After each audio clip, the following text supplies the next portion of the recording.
Okay, we're proving an identity. The normal advice is to start with maybe the more complicated side where there's some obvious way to try and simplify it. Now this one, the left hand side, has got the complication we've got two separate fractions, and the simplification could be to find a common denominator and to add the fractions. Okay. But the right hand side has got the complication that there are things like sine of a plus b and sine of 2b that we know identities for, and we could try replacing them.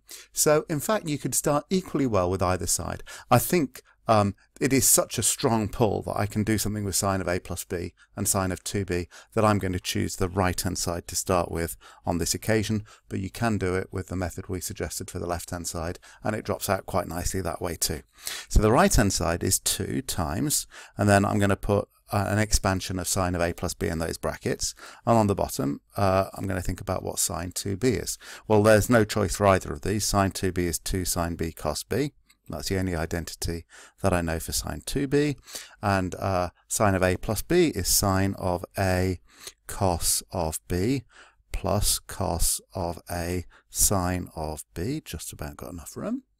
Okay, and some nice stuff happens immediately. The 2's cancel.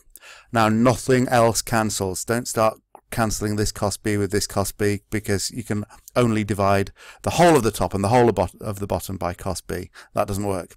But what I can do is I've now got a fraction with just a single term on the bottom, but now a combination, a sum of two terms on the top. So I can split this into two fractions. So in each case we're going to have sine b cos b on the bottom, plus another one with sine b cos b. Same as the original denominator, but the numerators are now sine of a cos of b for the first one and cos of a sine of b for the second one. And now I've got these as two separate fractions. Now I can do cancelling. This I can divide top and bottom by cos b. That's now legitimate. And this one I can divide top and bottom by sine of b. That's legitimate. So I've got sine of a over sine of b plus cos of a over cos of b, which I better write out, but this equals the right hand side. Sorry, the left hand side, plus cos of a over cos of b, and I must finish it off, which is by saying this is the left hand side as required. That is now the correct form of solution, so I can stop. Hooray!